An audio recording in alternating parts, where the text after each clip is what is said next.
Sarah Marie Wiebe is an assistant professor in the School of Public Administration at the University of Victoria and an adjunct professor at the University of Hawai'i, Mānoa, with a focus on community development and environmental sustainability. She's a co-founder of the Feminist Environmental Research Network and a prolific writer.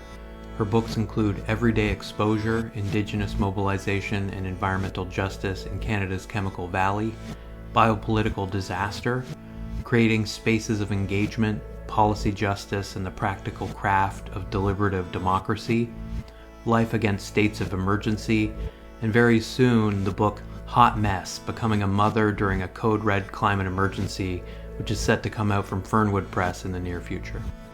I wanted to talk to Sarah about what she calls the points of connection between emotive or narrative forms of communication and the work of policy transformation. There's a point in this conversation where she admits that she's still searching for examples of this sort of activity in her work. She's clearly thrilled when she finds it, but it's difficult to locate because usually we expect any sort of policy making or deliberative process to be a cold, calculating thing, a means through which we reach consensus by rationally looking at all the data. But what can we make out of moments where the data of human experience radically exceeds these sorts of colonial logics or expectations that go into making policy? Sarah has a lot of faith in the power of arts-based strategies of policy transformation and of affirming life against states of emergency. Part of the point, I think, is to convert anxiety into anger, despair into dedication, and the typically transactive parts of treaty relations into something far more transformative or maybe iterative. What I really appreciate about the way that Sarah thinks through difficult problems is that she's a settler scholar who doesn't think it's acceptable for communicators to reduce the lives of Indigenous peoples to crisis. She realizes that there's power and import involved in naming and declaring an emergency, but grasps how focusing exclusively on crisis misrepresents and misunderstands the autonomy and vitality of Indigenous communities. So the point, in some ways, is to identify and critique all of the colonial constraints, the siloed bureaucracies, the stunting forms of education, the rapacious greed that limits the flourishing of such communities.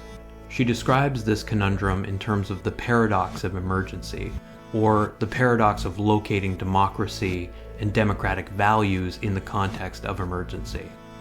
It's hard when a crisis hits to think about politics, but crises are inherently political, and the forms of expression that are licit or legible at the inception and in the perpetuation of crisis matter because they get to determine our response. The first question I wanted to ask you comes from my reading of your book, Life Against States of Emergency. It's a really powerful book, and I think it's because of the way that you emphasize like a commitment to anti-colonial social justice and ethics. I think often about this sort of ceremony that recently was contested here in Halifax around, the mace, the ceremonial mace, which you talk about in the book, and it really stood out. Like, you talk about how in the Ontario parliamentary tradition, the Sergeant-at-Arms parades the mace into the chamber to open the session and convene democratic deliberation. And I just sort of hadn't thought about this seemingly innocuous gesture. But you point out that like the mace tells us something about the persistence of Canada's imperial past and how it informs our patriarchal colonial present, and also about how power is, as you put it, simultaneously brutal and banal. I thought it might be an interesting place to start. The mace is a symbolic object, but you're kind of encouraging us to think harder about what it's symbolic of and about what the object is made out of. Like, could you describe where the jewels on Ontario's mace come from and why it matters, and how it maybe registers differently for people in, for example, Attawapiskat and Treaty 9 territory? Yeah. Oh, I appreciate your uptake on that part of the book. I remember writing about it and then sharing drafts with colleagues, former colleagues at the University of Hawaii, and they were like, "What is a mace?" They were so blown away Mm. by this weird sort of symbolic artifact that we still use with Hmm. pride in Canada.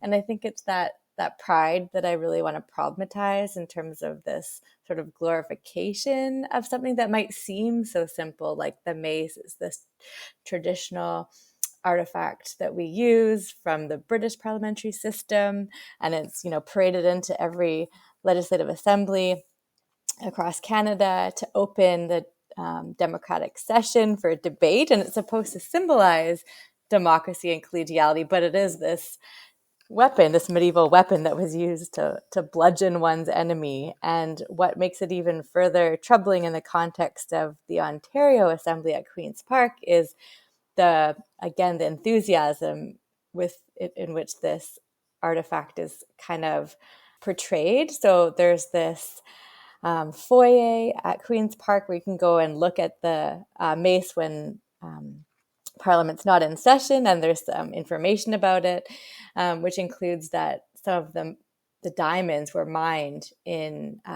Attawapiskat traditional territory, so in Treaty 9 territory. So these are De Beers mines, mined diamonds. And so for me, just a lot of, I guess, symbols and discourses and images collide in this one object, where we look at this sort of paradox of Parliament, this sort of paradox of collegial democratic deliberation. And it reminds us of, how far we have to go still, I think, towards recognizing and revitalizing treaty rights in Canada, because this is such a violent object that's sort of hidden in plain sight in many ways. It's projected, it's paraded, it's this kind of performative object.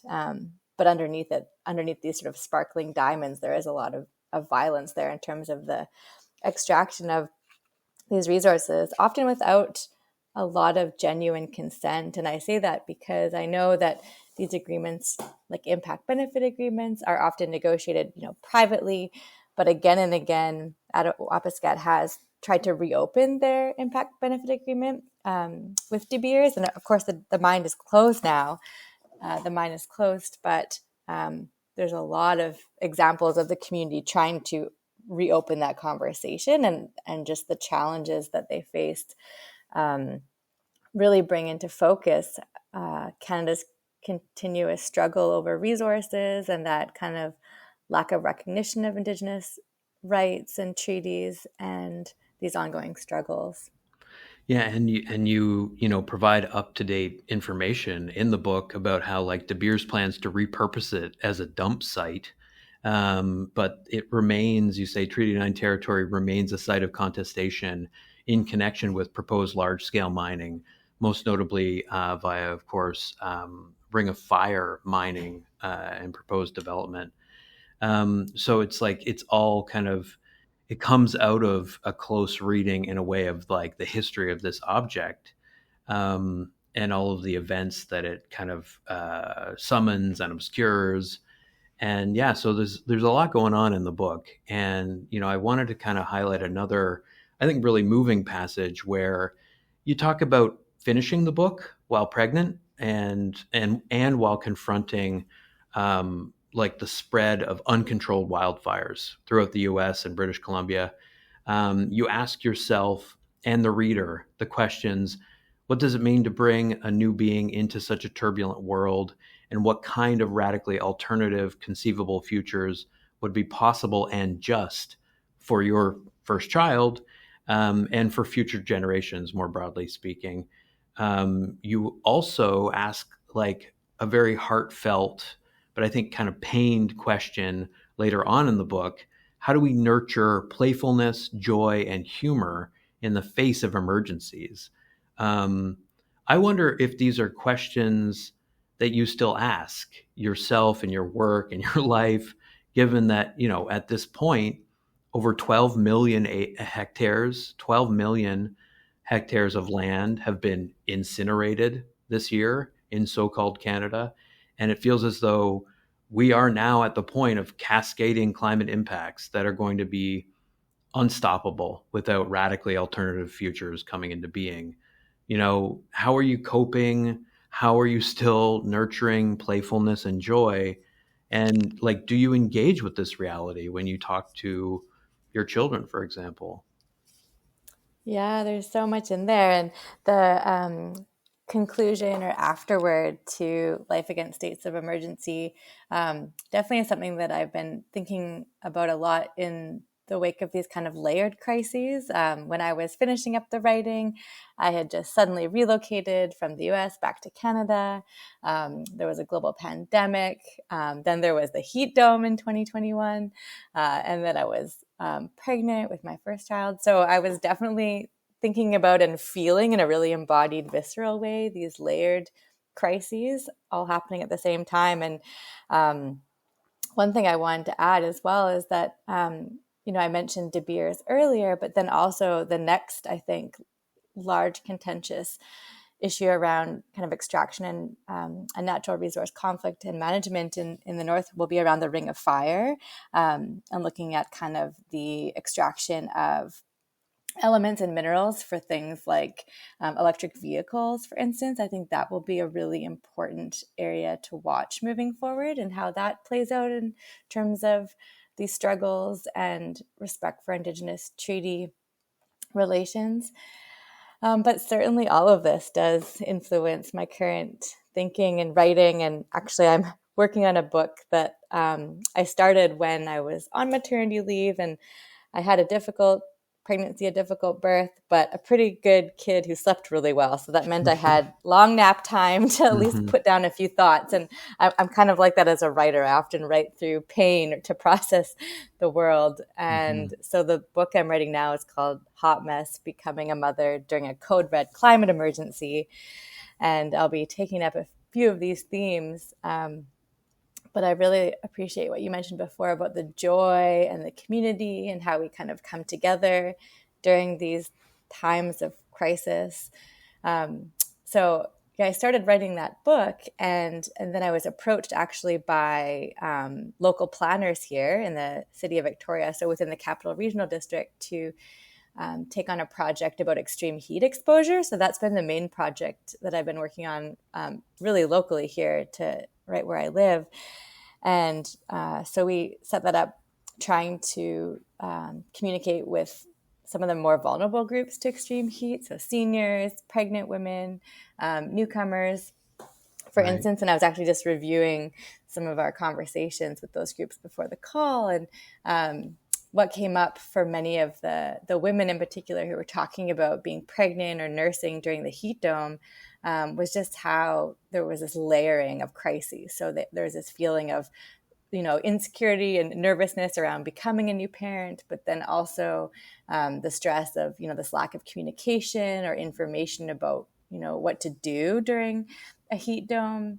And then also a lot of mental health concerns. So that came up again and again, actually, in our survey that we did, and then also in these sharing circles. So it is something that has affected the work that I do now, which is taking a more kind of local approach and really trying to look here within the city of Victoria and then the surrounding regions in terms of how can we communicate better, how can we prepare, how can we ensure that those at the margins are, heard, their voices are heard, and that their solutions can inform policy and planning moving forward. So I'm actively doing that research now. And so that certainly hits close to home, as I feel like this kind of state of emergency now is something very embodied and felt for me in a way that I hadn't really connected with before in the same way.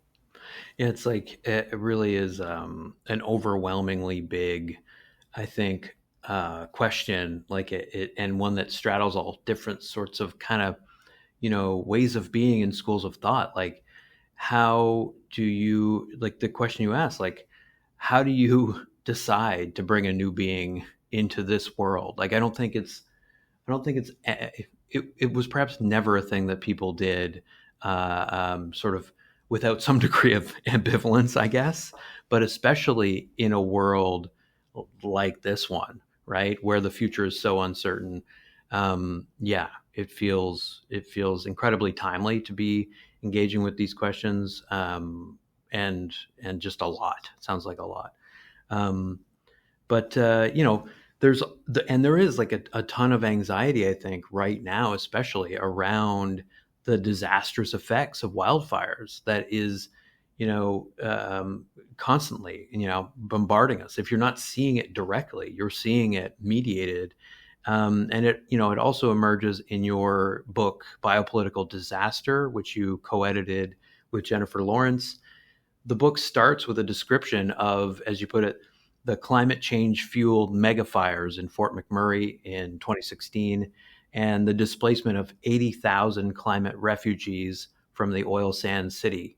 In Life Against States of Emergency, one of the first mentions of its sort of central figure, Chief Teresa Spence, includes a discussion of the climate disasters of 2011 that forced 1,400 residents of Lake St. Martin First Nation to flee.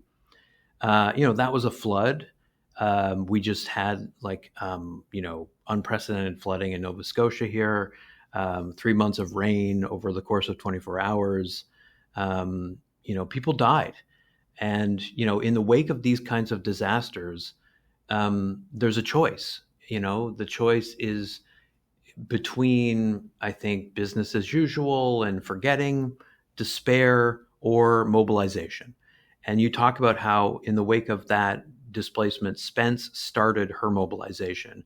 And, why, I guess, did you want to remember or remind people of Spence's self-sacrifice, her fast as a, quote, powerful and regenerative force? And why do you think this story of insisting upon the flourishing lives of Indigenous peoples needs to be told right now? Yeah, I found myself so glued to the coverage of what was framed largely as a hunger strike in 2012 and 2013.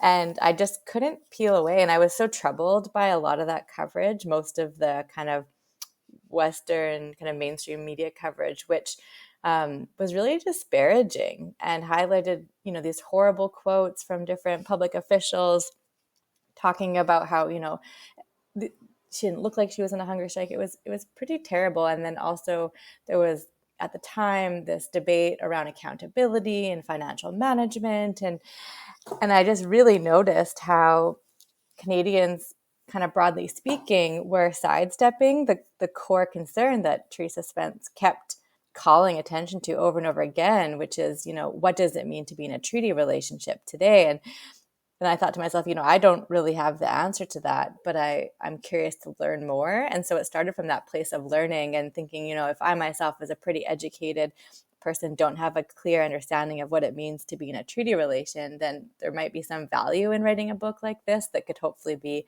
useful for educating people of different, backgrounds, whether it's in the kind of university undergrad setting or grad school or beyond, but trying to really raise awareness about the importance of treaties. I really feel like that's a big contribution of this work, to contribute to an ongoing dialogue and discussion. Certainly when I was in elementary school or high school, I would have thought of treaties as just archival materials or documents or contracts, Mm-hmm. but I wouldn't have had an understanding of them as these ongoing living relationships. So I've noticed there's a lot of other Indigenous artists and scholars very much calling attention to these, the liveliness of treaties. And I think of Amy Craft's work, who's an Anishinaabe legal scholar at the University of Ottawa, whose work is so inspiring to me in this respect. And I quote her work quite a bit in the book, and also noticed that with the David Suzuki Foundation, she's co-created some videos on treaties recently, just this past month, actually in June, I believe they came out. And so I'll be bringing these Mm-hmm. resources into my teaching in the fall.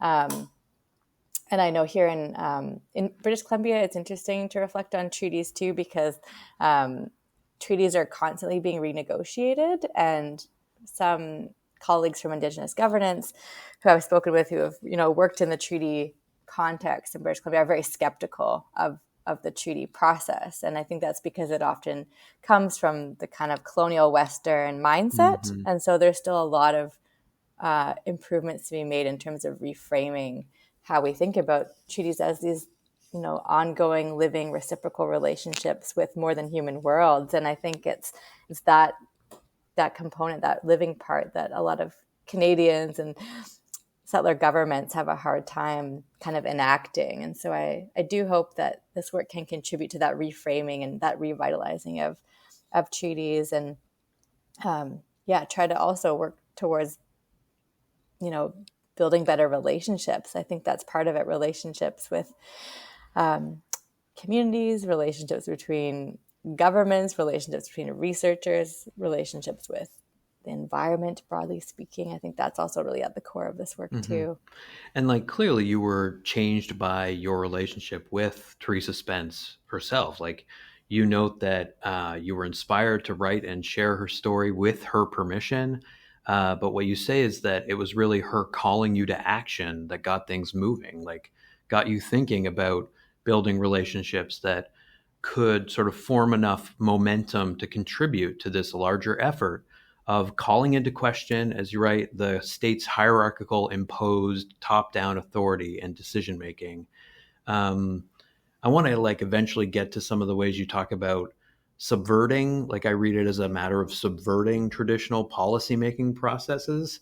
But for now, like I guess I wanted you to maybe talk a bit more about the things that Spence taught you about treaty. Like you say that in the book, treaties tend to be poorly understood as maybe these archival documents. But there were things you learned in terms of what treaty is from Spence, specifically, like, I guess, in legal terms on the one level, but also just like in human terms. And you also learned, in a sense, when treaty is in terms of its like temporality or futurity, like that. I don't know. That's kind of a little bit messy, but did you want to speak at all about that? Yeah, one thing she said to me often was, "You are a treaty too." And I didn't really know what that meant at first. What does that mean? And she was really trying to convey to me that I have treaty responsibilities. So, in working with her and her community and sharing her story, that I really need to think about, my audience, the goals of this work, what it's contributing to. And she really did shape the future direction of the book, because initially I just wanted to do sort of a critical discourse analysis and look at media coverage and kind of get her story. But then she said it's really important that you kind of give something of yourself to the community. And so she wanted me and really encouraged me to work with youth and young people and young artists in the community and do kind of workshops and support them with sharing their stories and their voices. And so that was interesting too, to really think about what it means to not just be, an extractive researcher, not just come, take a story, leave and write about it, but actually contribute your skills, your experiences, your knowledge, and share that with community in kind of an ongoing iterative way. And she really helped me think through what that looks like in practice. So yeah, I wasn't initially planning to do kind of youth-focused mixed media storytelling workshops, but that came directly out of connections with the art class there, the senior art class, and the young people's kind of desire to engage in this reframing of Attawapiskat collectively. And some of the images are on our website, the Reimagining Attawapiskat website. And then, connecting it back to treaty, I think the biggest thing that I learned is about how it's iterative, it's ongoing, it's not just sort of a signed, sealed, delivered deal. And so she was, bringing a treaty lens to those impact benefit agreements, for instance, saying, these contracts that we sign with these corporations, they shouldn't just be one-time deals. We need to revisit them. And so it's that revisiting, that kind of check-in that she really drew my attention to and wanted me to think more about. That was huge. So that kind of ongoing relationship being central. Yeah, I mean, there's something very appealing to me about this idea of like a more iterative idea of treaty, and that does sort of speak to this idea of like the difference between a transactional treaty relation, as you put it, or transformative relations, because an iterative approach is open to what emerges. And certainly like the title concern of much of your work is emergency in multiple different kind of ways, like the declaration of emergency, the persistence of communities through an emergency, the way that power either profits from emergency or largely neglects its effects. The way you theorize emergency has a kind of art to it, I think, where you're looking for lenses and terms that are going to give you a purchase on how it's experienced. One of the recurrent ones is this idea of life on a razor's edge, and a quote, interstitial existence between hope and despair, survival and crisis. You say that this state of being has a way of honing our perspectives, but I think it can have other less empowering effects too, which I'm sure you're conscious of. But you're sort of trying to land on a metaphor that doesn't imagine emergency as this passive place. Is it related at all, like that lens of thinking about emergency as kind of life on a razor's edge that kind of sharpens our focus? Is it related at all to some of the other like figurative ways that you write about emergency and the act of seeing and witnessing? Like, you talk about having a polyphonic or prismatic lens, for example. How do these terms kind of let you think through life as it's lived in and against states of emergency? Yeah, I keep thinking about the paradox of emergencies and the relationship between state of emergency declarations and democracy. And one example that's ongoing now that comes to mind is in Hawaii, for instance, where the governor has just declared a housing state of emergency, and it's making a lot of community organizations and residents and activists quite concerned because on the one hand, there's this rhetorical power and this policy and legislative power of declaring an emergency. But it does have democratic implications. So when you declare something like that at that sort of elite executive level, it gives sort of centralized authority figures a lot of power and control to sidestep certain regulations, certain permitting processes, certain ways of managing like cultural heritage sites, for instance, or speeding up like permitting for development. So there's a lot of danger, I think, and also expediting opportunities for public hearings and testimonies. So I'm sort of watching these declarations closely with a lot of like concern and curiosity to see how citizens and activists and communities respond to these events. And I think the next big project that I will focus on is a broader analysis of different types of state of emergency declarations and how they relate to affected communities and what the sort of democratic implications are, and then look at different levels of government. And you contrast that with a place like Attawapiskat, where this is a First Nations, Indigenous nation, declaring state of emergencies again and again and again as a signal for other levels of government, like federal authorities, to kind of step in and live up to treaty relations. So it's a really different use of power and a different tactic. Totally. So I think it is interesting to look at kind of, the levers of change and power. And I think my understanding from speaking with Teresa and others is that those declarations they feel like a last resort, actually, to declare a state of emergency. Whereas in a place like Hawaii, when the governor declares it, it might feel like a last resort, but it's also this sort of political tool to centralize power. Yeah, I mean, to kind of just keep working at understanding the nature of emergency and maybe how emergency can mean mobilizing. You write in Biopolitical Disaster about reckoning with climate disasters as things that are kinetic and nonlinear. Like, in other words, we can chart global temperature rise, but like we're bad at anticipating impacts, clearly, because nature is complex, colonial capitalism is chaotic, so it's very difficult. At the same time, you're trying to stress that the convergence of movements against emergency is an answer to crises. And so I wondered if you wanted to speak to that at all? I know that's kind of broad, but so especially this idea that there are ways that state power is invested in creating policies that explicitly shut down and criminalize the emergence of social movements in the aftermath of specific emergencies. Things like Bill C-51, for example. You call that bill a tool of biopower. In what sense is it like a tool of biopower?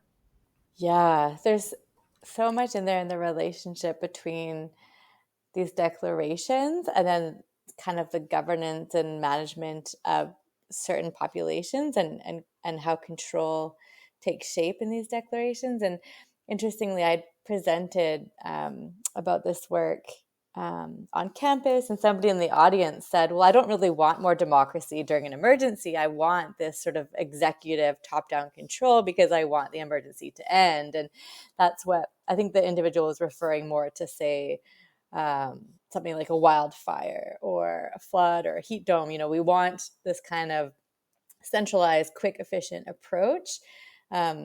Whereas I'm really curious about what does it look like to have more citizen involvement and how to manage and respond to these situations.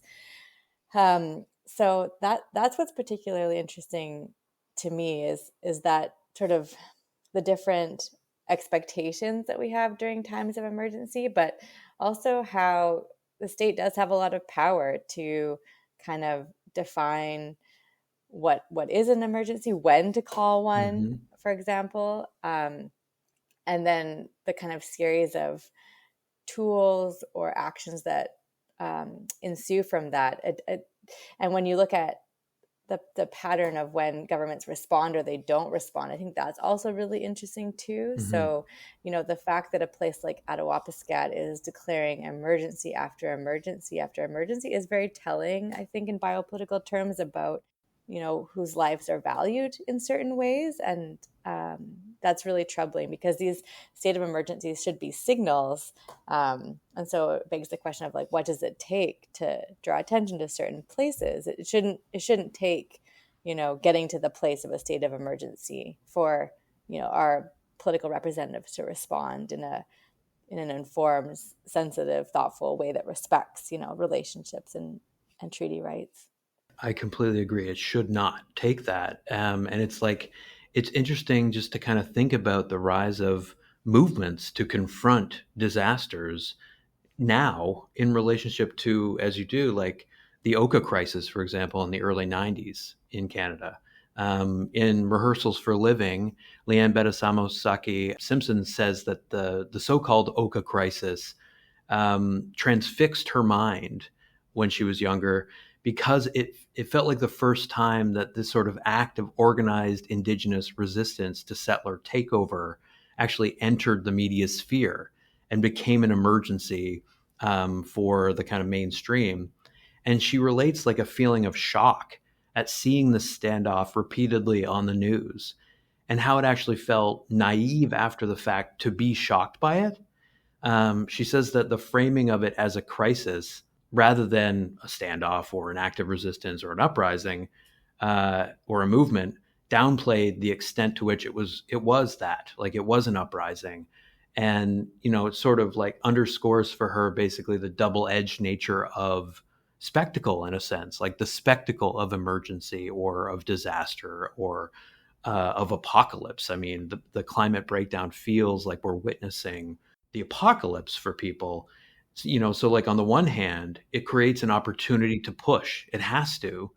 But on the other, it tends to encourage an almost naive relationship to the reality of emergency as it's experienced. Do you have any thoughts on sort of like the power of images here, the role of affect, or maybe of art for like reframing that kind of tension between being transfixed by the spectacle of crisis on the one hand, and then on the other, like being moved to do something by it? It's really fascinating to look at these various events and how they're framed and depicted. And certainly Oka crisis comes to mind. Another one is Ipperwash. And there are these kind of really high profile moments that are shocking. And I'm actually very influenced by the work of Rob Nixon, who's written about slow violence. And I think there is a danger in terms of always showing certain communities in a certain light, and what that kind of shows about, how we kind of frame, say, Indigenous communities in terms of this kind of crisis context. And one of the messages in the book is about highlighting certain narratives like the crisis narrative, which is important on the one hand because it draws attention to a place, but sometimes that attention isn't really the kind of attention that the community wants to be known for or recognized for. And so that's a delicate dance that I think sort of sensitive journalists and academics and researchers get involved in when we're trying to authentically work with communities to share stories about their lives and places and homes. And I know for the Attawapiskat project, the Reimagining Attawapiskat project, we really, as a team of artists and researchers, really wanted to try to balance the shadows and light. And so whereas the book is much more critical and critiques a lot of policy and has that sort of like decolonial emphasis, really trying to critique ongoing systems of colonization, the Reimagining Attawapiskat project attempted to show more of the beauty of the community. And so it's interesting, if you just look at the website, you might not really get a sense of the context. You might not think about things like the 2016 suicide crisis, for instance, or some of the other state of emergencies that were declared, because we really wanted to not kind of recenter that crisis narrative, that emergency narrative, but instead show the strength of the youth, their connection to home, their connection to place. But then at the same time, I did receive some critiques as well from community members saying, that's only showing one side of the story. You need to show the effects of colonialism too. And so it is really hard because I feel like as a settler researcher, as a non-Indigenous researcher, it would be problematic to keep reframing communities as inherently in crisis. I think that would be perpetuating the problem. And so instead, there is a need to reframe and to celebrate like culture and community and strength. And so you don't want to gloss over the colonial legacy and enduring effects. But I think that the story can't end there. And that's something that I did learn through working with Teresa as well, and sharing her story, is that she has a lot of hopes and aspirations for the future of her community. Yeah, that's really interesting. And maybe we can use that as sort of a way to switch gears slightly and start exploring the stuff you've written and put together on art-based strategies of political transformation and policymaking. Like, I love the section of Life Against States of Emergency where you talk about how Teresa Spence relates this vision of health and vitality and connection to land that's mediated through drumming, the drum beat and the heart of a nation. The reference to the hallucination is especially powerful to me, and I think a lot of people. That group has been so important as an example of this kind of blend of hip hop, dubstep, dance music, and First Nations chanting and drumming. And the power of their music is just undeniable. So I just, I guess on that point, like, have you been in situations where you really feel that thing of drums acting as a kind of vessel or container? Yeah, certainly. Let's see, I would say the best chapter of the book is chapter 1, which is the Artistic Movements for Decolonial Futures chapter. And initially that was going to be the conclusion of the book, but my peer reviewers were like, this is the best chapter, you have to Yeah. start. And so I thought, oh no, that means I have to rewrite the whole thing, which I did. I rewrote the whole book because of that, because once you change the sequence, it just kind of changes the narrative arc. And so I thought, oh no, now if the best chapter's at the beginning, I have to try to make the following chapters even better. How am I going to do that? But I do describe connecting with a young leader named Jack Linkletter Jr., who's now actually sitting on band council, which is great to see.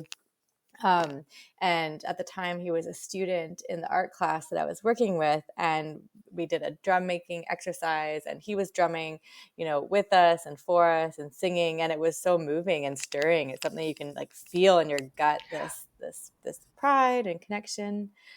And the Reimagining Attawapiskat website does have some videos, some digital stories of Jack speaking and of his drumming. that he wanted to share with us and share more broadly. And Jack's words in general are really moving. He contributed to the We Matter campaign, which is raising awareness about mental health. And his story of hopefulness is on that website as well. Another musician who I got to meet was Adrian Sutherland. I had the good fortune of connecting with him initially in Attawapiskat, and then again when he was on tour on the West Coast, and followed up with an interview. And he reviewed that chapter that I spoke about, the artistic chapter, and he's writing his own memoir and story now, so I can't wait to read his story. And so, yeah, I think music is so powerful. So he's the lead singer of Midnight Shine and tells a lot of stories about growing up as a Cree person and living between worlds and raising awareness about youth well-being. So it's really, really powerful. Yeah. And like, this is the thing about art. Like, it's hard to even name it, right? It just creates excitement. It is, as you say, a connecting force. And while that, I think for most folks, is an intuitive thing, that is a bit hard to put into words sometimes. What is less intuitive is this idea that art is something that can, as you put it, speak back to policy. And I was hoping you could kind of expand on that slippery idea that you do articulate really well in the anthology that you edited with Leah Levac. Yeah. That, you say an emotive and relational orientation. So like that experience of connecting through art, music, it's not a call to replace technical expertise in policy, but to complement it with a commitment to the artful expressions and experiential expertise that emerge from situated bodies of knowledge. I'm really interested in what that looks like for you. Yeah, it's something that I am always seeking examples of, are these points of connection between emotive forms of storytelling and narrative and policy transformation.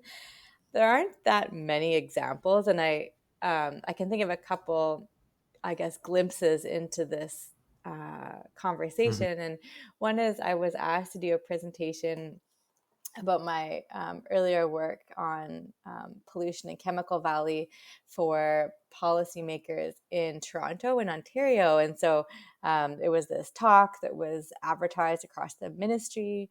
And I came in and gave a presentation and had lots of stories from community members and music and quotes. And afterwards, there was just no dialogue. There was no Q&A. It was just quiet. And I thought, oh, this is so frustrating, because I'm here, I'm presenting this work and these stories, and there's just lack of connection or lack of knowing what to do with that information. There was an appreciation, people showed up, they came to listen, but then they didn't really know how to I guess interact with the stories to inform their work. And so I do feel committed to contributing to that, because I think there is a disconnect in language often, in terms of like the logic model, formal top-down modes of policymaking, and then the more emergent forms of expression that come from community mobilization. So yeah, I think there's a challenge there. And another example that comes to mind is like public hearing processes. And so there's a lot of emotion that happens in testimonies. And I think of a lot of examples in Hawaii, for example,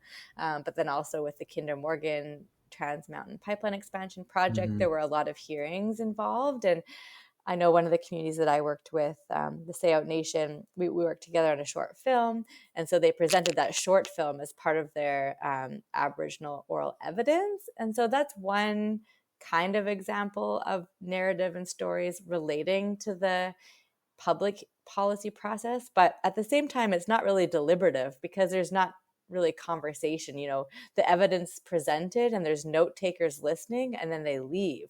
So I would rather see something that's more deliberative, Sure. like meaningful exchange of information. So I think we need more of these spaces. And there are scholars who have written about sort of like citizens' assemblies and deliberative spaces. And I think that is an interesting possibility or pathway for rethinking our sort of spaces of deliberation or democratic environments. But one scholar that I am inspired by, actually, it's a group of scholars who contributed to the creating spaces of engagement collection you mentioned, Alana Catapan's one of the authors. In the conclusion of their book or their chapter story, they talk about radical policy futures. And I love this idea. It's not really fleshed out in a lot of depth. It just kind of comes up in the conclusion. But in my mind, that involves some kind of exchange, a bit more of like a reciprocal approach to policymaking, where there's some give and take between affected communities and decision makers, and some kind of listening, learning, and transformation. But it's that transformative aspect that is really hard to gauge and observe. So I'm kind of hopeful for that, but I don't have enough examples of it, unfortunately. But this is the value, I think, of the writing and thinking that you do. It's like you take a term like biopower, biopolitics, which we're at a point where there's this discourse there, right? That biopolitics is about the politics of life itself, as Nicholas Rose would have it, or it's restricted to the state's administering of the health of the body politic in the kind of classical way Michel Foucault conceived of it, or it's confined to the kind of necropolitical register that people like Akile Mbembe or Giorgio Agamben are concerned with, right? You take that and you kind of like imagine resistance strategies coming out of kind of feeling our way through the ways that the body knows the world. And to me, it's like you take this discourse that has this kind of academic legitimacy, and there's an attempt to, see in it some kind of imminent power of, resistance, opposition, which I think is really interesting. And I think it's letting in emotion, it's letting in embodiment and interconnection and emergence in these really exciting ways. And it allows us to kind of imagine things like a public hearing or a policy process as situated acts, rather than things that are formally detached from the social. So when we talk about the Kinder Morgan Trans Mountain Pipeline or Coastal GasLink or Alton Gas or any of these massive extractive investments, they are like disembodied, purely economic, reduced to dollars and cents. But people's bodies and communities are materially at stake.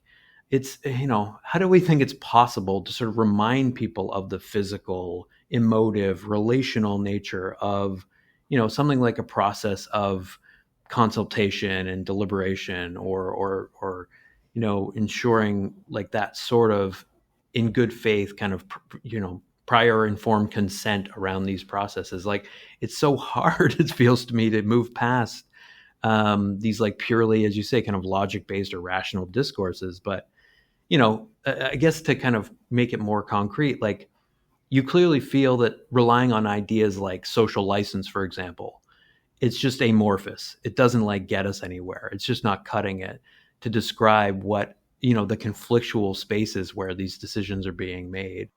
Yeah, I don't know if you could expand on what you were just saying in terms of like the physicality or emotive relational nature of something like a public hearing or consultation and deliberation. One of the thinkers who I'm really inspired by is actually Stephanie Fishel, who wrote a book called The Microbial State. And I really appreciate her work and how she elaborates this kind of feminist approach, which is trying to think about agency and reframing and mobilization emergence. To me, that really challenges a lot of the more conventional ways of thinking about biopolitics as about kind of management or these strict life and death scenarios. So I am certainly more aligned with that kind of feminist orientation, trying to think about these spaces of agency and hope and joy and beyond that kind of hierarchical expression of power. And so I do think like structure of space does have a lot to do with these configurations. When I think back to that example of like the Kinder Morgan hearing, one of many, but one that took place here in 2014 in Victoria, and just there's no way the transcript would have captured the emotion of the room watching the community kind of enter the room dressed in traditional ceremonial attire. And I don't think that's documented in something like a transcript. And you can feel the strength of the words that the community members are articulating when they're talking about the value of, marine life to their community and why the increase of tankers would really drastically impact their way of life. So I think there's something about being present and observing and witnessing that is really moving and stirring. And, maybe for me as a teacher, I can take students to more hearings like that and incorporate a bit more of that embodied experiential learning so they understand what these processes feel like. So that's something that I'm thinking about, is how to kind of teach these themes and topics in more embodied experiential ways. But I do think that, my critique is still that these spaces are often really one-sided. It might be a space of listening, but they don't often feel like they're spaces of learning. So rather, I would say that they're spaces of hearing because they're called hearings. But I think listening actually would be something more, which would imply more of an exchange, more of a discussion. And I've often thought of the example in Chemical Valley, where community members have taken high-level officials on toxic tours so that you can go to this place and smell the pollution and see the graveyard and hear the sounds of the smokestacks and feel the heat of the flares. Because that kind of sensory immersion, you can't get it from reading a report. You might see some pictures, but even the pictures can't really do that multidimensional justice sensory approach. You can't really do that justice. So I think that there is something about connecting in person and relating it on that more profound level that is central to the kind of transformation I'd like to see. Yeah, absolutely. Wow, right? Like that is the kind of thing that can potentially reshape people's experience. It's a method of engagement or a mode of communication, a style of storytelling that resists easy extraction. This is something Max Liboiron writes about in Pollution is Colonialism, challenging you to read their book in a non-extractive way and admitting that they have that tendency as a researcher themselves. There's a way in which it feels like you're sort of arguing for seeing arts-based communication methods of engagement as generative in terms of creating better spaces of engagement. How can that sort of way of unsettling extractivism allow for new styles of political subjectivity, let's say, to emerge? I am really enthusiastic about kind of art and movement and sound. And I think that means moving beyond traditional ways of learning, of education, challenging the kind of siloed bureaucracies that govern a lot of our policy processes, and trying to cultivate more meaningful spaces of community engagement. I think, based on what I learned from, I'm in the School of Public Administration and our students do co-ops. They don't often have a lot of opportunities for getting out into communities and meeting people and building those relationships. So I think a lot of decisions are often made in kind of boardrooms or kind of closed door environments without a lot of interaction. And so at least through teaching, I do think that's one way that we can cultivate different ways of thinking. And so this fall I'm teaching one grad course on government and governance, and then another special topics course on grounded governance for social justice and change. And both classes will be going out doing some kind of community work days and learning from local communities here about story and Indigenous plant relationships, and we'll be doing some active pulling of weeds. And so I think that those kinds of opportunities do help expand perspectives. And I know that the students that go through our public admin program, they often end up in government positions. So I feel a sense of duty to kind of transform their ways of thinking about policy. And I'm hopeful that with a bit more kind of multimedia learning. You know, I'll definitely include podcasts in my curriculum and other videos, and then these kind of experiential site visits. I'm hopeful that will at least plant some seeds that they can think about when they're then in these positions of decision making and reporting. They'll think back to these more sensory practices as they're hopefully making more justice-oriented decisions that serve the collective good much better than these sort of top-down approaches and processes. Yeah, and just sort of trying to defamiliarize or you know, shift some of these kind of, you know, unquestioned assumptions maybe that people have.